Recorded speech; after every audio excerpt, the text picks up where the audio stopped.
Let's move on. It is being continuously repeated that you be happy, be at ease. Why?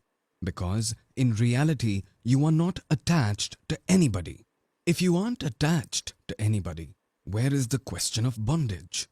Vishwa Sakshi Ho, meaning wherever, whatever is being known by whoever in this universe, wherever there is life that is not different from you, that is you.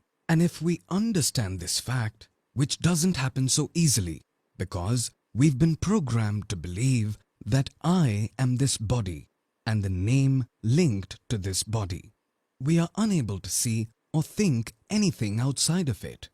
So, if we understand this and see things as they are, then all kinds of searching will come to an end. All kinds of longing will come to an end. That is called the state of love. Because if you are a universal witness, which means that anyone, anywhere in this universe who knows anything, be it happiness or be it sorrow, or anything else which he is seeing, listening, feeling, or thinking, or whatever it is that is happening because of my being. There is only one universal witness. If we understand this, then the root cause of all our problems is taken care of. The root cause is, I am this body and different from everyone. The sense of separation, the sense of loneliness. I am alone in this selfish world. What should I do? Everyone is thinking about themselves, which is called ego. This is called the sense of separation. This isn't actually a separation. A leaf isn't separate from a tree, although the leaf might feel that it is separate from the tree. If it understands the reality, then it can see an entire tree in that leaf, and the leaf in that tree. Thinking of yourself as separate from the source of life is the root of all problems. Thinking of yourself as separate from God is the cause of all problems. If the truth is separated from me, then I will have to do something, get something, be something. Everyone is trying to be something because they're thinking of themselves as this body. If they realize that they are this entire creation and nothing is separate from them, wherever anything happens, it is me. Wherever someone is unhappy, it is me. Then what is left to be done? Now you can be happy in others' happiness, which is called love. People do experience this love, but in a very self-centric way. For example, I have a relative and I was observing her a few days ago. She's an aged lady. There are a lot of problems with her body. There are so many pains and unimaginable medicines are being administered to her. Her only point of thought is her pain. And how can she forget? But when she's looking at her granddaughter laughing and dancing, that is when she forgets the pain. And the moment that thought passes away, she's in pain again. Because there's no other way for her to be happy. There's nothing left in her body to be happy. But whenever she sees her granddaughter, she is happy. If we understand that I am the source of this creation, then we can find ourselves in everyone. Then we don't need to just look at our grandchildren. We can be happy by seeing anyone. This is called a state of love, where you're connected with everything and everyone. Right from plants to animals to people, you are a universal witness. So be happy and go worry-free, meaning do away with all your tension. If one understands this, this is what supreme knowledge is. After this, he says, dharma, adharma, and happiness, pain are only related to your mind, not you. You are neither the doer nor the receiver. You are liberated in essence. These are big statements. What is dharma? Is it religion? No. The real meaning of dharma is the unbreakable laws of this universe. The laws according to which our body works is the body's dharma. The laws according to which our mind works is dharma for the mind. Whatever work we do, there are laws around them. If we do anything outside of that, there will be problems, which is called disease, dis-ease. We won't be at ease. If you do some adharma or violate the laws of this universe, you will not be at ease. If you do some adharma at the level of your mind, you will not be at ease. If you think bad about someone, you will not be at ease. If you compare yourself with others, you will not be at ease. These are dharma at the level of the mind. If you eat more at the body level, you will not be at ease. If you don't eat or eat less, you will again not be at ease. If you sleep a lot or sleep less, there will be problems. These are the laws which should be understood by us.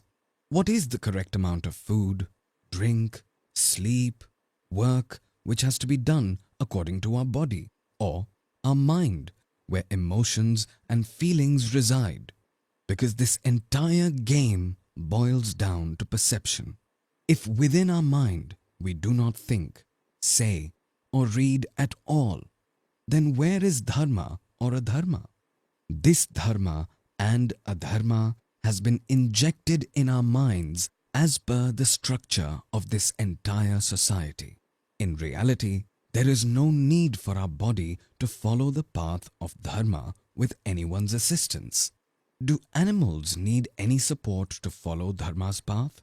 Dharma means the laws of this creation. The animals are already following those laws. What do they need to eat? How much is required? When is it required? When to sleep? When to wake up? What to do? What not to do? There's no conflict about these in animals. Because language has developed by miles within humans, they are now trapped within this language to such an extent that the I factor is very dominant now. That's why this entire structure has been created. But we shouldn't be stuck or entangled in this. This is only present to maintain law and order in society. The problem arises when to find a solution to any problem, the solution itself becomes the problem. For example, the so-called religious people created the concepts of heaven and hell in the name of dharma adharma. Is anyone actually afraid of hell? No one. Everyone is busy doing all the wrong things. Dharma means something which can be understood. Reality is something which can be understood. All the laws of this creation are available to be understood. If they aren't available to us, then we can't call them the laws of nature. We can't call it reality. There are different imaginations of different people, where each one is holding on to their own imagination. You're neither the doer nor the receiver. This is quite interesting.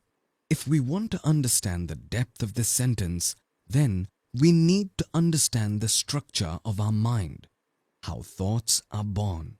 At times, there are thoughts. At times, there aren't any. When they are, how does that happen? What is a thought? What is mind? These are very, very subtle topics. To understand these, we need to peacefully sit down and observe our minds.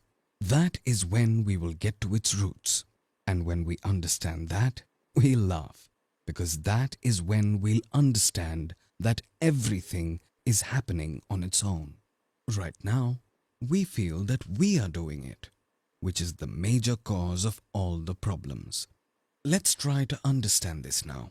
Suppose someone got a tattoo on their hand. What does he say? I got a tattoo. Breath is an automatic activity, and no one claims that he's making it happen. When does I arise? It comes with the thought. How does a thought arise? I isn't different from thought. When there's a thought, there is I. When there is no thought, there is no I. Like in deep sleep. Now, if I haven't gotten this tattoo, who has? If I'm not thinking this, then who is? I can put my hands up and down. If it's not I doing this, then who is? If we can go into its depth, then we can realize what is happening in this nature, in this mind. How are things working? Else our illusions will always be as they are. Now look at this step by step. I say, I got this tattoo. Who got this tattoo? If the thought of getting a tattoo didn't occur in my mind, which I'm calling as I, would I have ever gotten a tattoo? That thought came up because of whom? Earlier, at some point of time, I had seen this thing called a tattoo.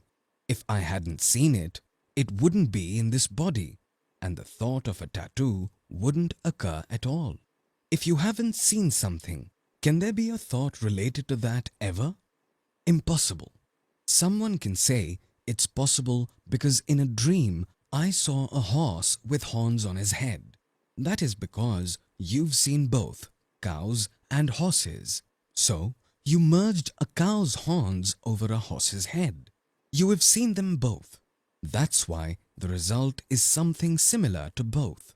So your mind can only think of something which is known, never the unknown.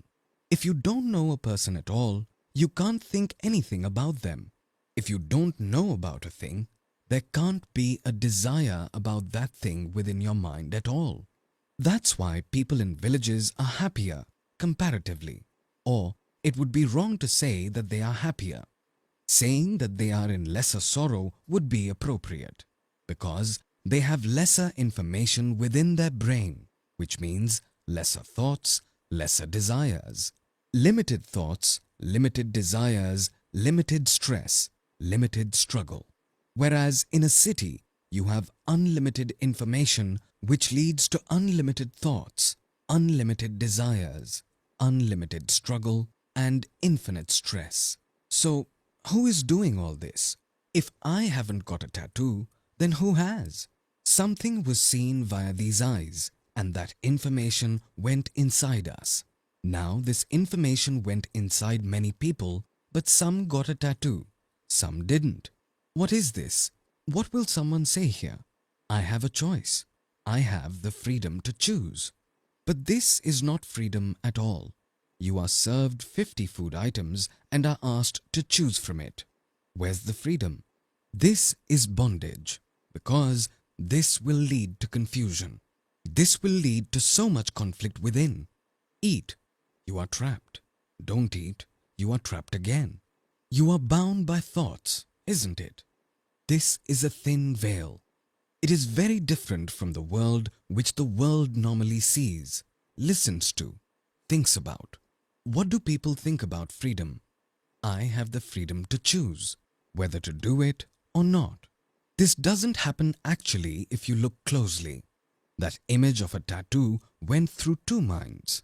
One got a tattoo, the other didn't.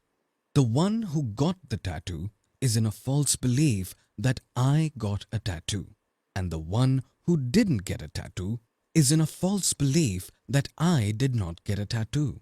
But actually, what has happened is, whatever experience that person had in the past, whatever kind of information lie with him right from his childhood, there's huge volume of information within him.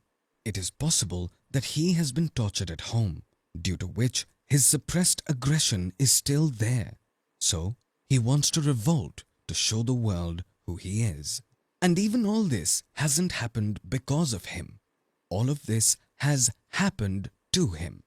Whatever happened with him and with the other guy, based on that, one got a tattoo and the other didn't. Thoughts arose within both of them. It wasn't popped out from somewhere. They just arose in a fashion similar to how you see when you open your eyes. When you are awake, the thoughts just come. But on the basis of those thoughts, someone acts and someone doesn't. But we are under the false impression that I did it. You didn't do it. The desire within you did it. Because of that desire, that person got a tattoo. If there were no desires, that tattoo wouldn't exist. Now, you can say that there was a desire within me, but I still didn't get a tattoo, which means that I had the freedom to choose. There are many layers to it, and it has to be understood deeply. You have to question yourself so that you reach the roots. If you say that everything is happening on its own, then there are situations where there is a desire within me. I craved for some food, but didn't have it. What is this? There's a conflict happening within your mind. You aren't doing it. It's happening on its own. For example, you had a craving for, say, chocolate, but there is another information within you that you have diabetes, or it's not good for you because of some reason. However, if there's no such information, then is there a conflict? There was a craving. You ate. Full stop. It all happens on its own. We think that I am doing it. In short, if there are any thoughts within your mind, it is due to a desire or fear within you. Fear is the complete opposite of desire, meaning I have a fear of death. Why? Because I have a desire to live. If I do not have a desire to live, why would I be afraid of death? So, do you understand that behind every thought, there is either a desire or fear justifying it? If that is not present, there won't be any thoughts. Countercheck it with any of your thoughts. What do you think all through the day? If you tell me about your thoughts, then I can clearly explain the hidden desires behind those thoughts. Some person is thinking about a pimple on his face all day and night. It means that the person loves his body and skin a lot. So who'll be responsible for his happiness and sorrow? His body. All day and night he will be consumed with thoughts around his body only. That's how it is. We can easily trace down any kind of thoughts quite easily. If there's no desire, there won't be thoughts, and neither will there be fear. One who has no desires fears nothing. A person is on a spiritual path and meditating for past 30 years. There's a desire within him that he'll be experiencing something, but a fear also engulfs him. It has been 30 years already, and I haven't experienced it yet. I'm not sure if I will experience it before death. One who doesn't have a desire of that experience, he is fearless too. One who doesn't desire that experience, he has no thoughts related to that experience. And one who has a strong desire for that experience, they don't have any other thoughts all day other than those related to that desire. So what is desire? People talk a lot about getting rid of desires. How will you get rid of desires? Is there a way? No, you can only understand this. And during the path of understanding, these desires burn out on their own. You need to see how these desires are born. What is the center point of each desire? I am this body. I am a form. I am finite. I unlimited. This is why there will be desire within me. You are unlimited. Try to desire for something. You are infinite. Try thinking about something. Try to be frightened of something. I am the source of this creation. Try creating some desires within you. So, to create a desire, you need to commit a necessary mistake. That mistake is, I am this body. I am this form. Whatever desire you have, be it to become something, to do something, to achieve something, or a fear of losing something, where will that come from? From the body. How else? This is called a grand vision.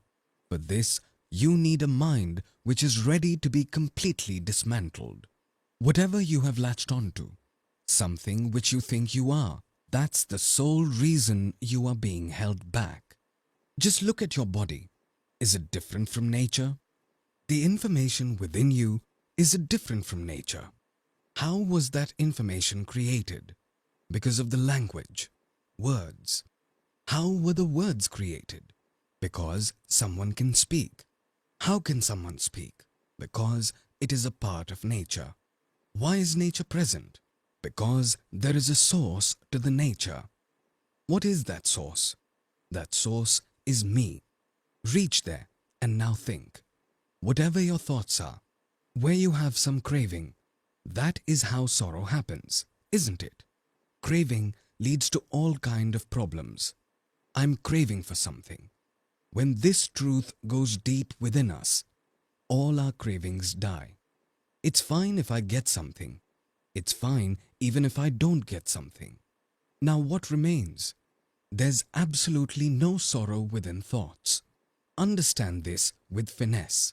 Those thoughts which are backed by cravings, desire, sense of lack, that is where suffering lies. I see a book and a thought immediately pops up related to that book. I see a water bottle and a thought pops up related to the water bottle. Is there a problem? There's no problem here. I see a car and a thought pops up. I sit in it and go for my work, come back home. Where's the problem here? Is there any suffering? No. So when does suffering start? I did not get this. He has more than me. These are the problematic thoughts. Fear, if this happens tomorrow, then what will happen? If there's no desire, then where will fear be? So what is going to happen is that your basic nature, the structure of body and mind, say that structure is like a lion. You will roar like a lion. It'll be effortless. You don't need to do something for that. A lion doesn't need to become a lion. The problem is when a lion sees and tries to become another animal. He's trying to fly, and that's where the problem is. If a lion is a lion, there's no problem. Desire means what I am is not making me happy, and I want to become something else which I'm not. You can never become that. There's a story in Ramayana, a golden deer. A deer came and went by is not the problem. You want to own it is the problem. Why do you want to own it? Because you consider yourself different from that deer. You say, I am this body, and if this deer comes closer to this body, then I'll be happy. Who will be happy? I'm that deer itself. I'm that forest where that deer is. I am everything. This is the ultimate satisfaction, absolute contentment. You can free yourself through this simple understanding without doing anything. And the fun thing is that it is very simple, which is why most people don't actually understand it. To put it in a nutshell, you are not separate from the universe. The universe is in you.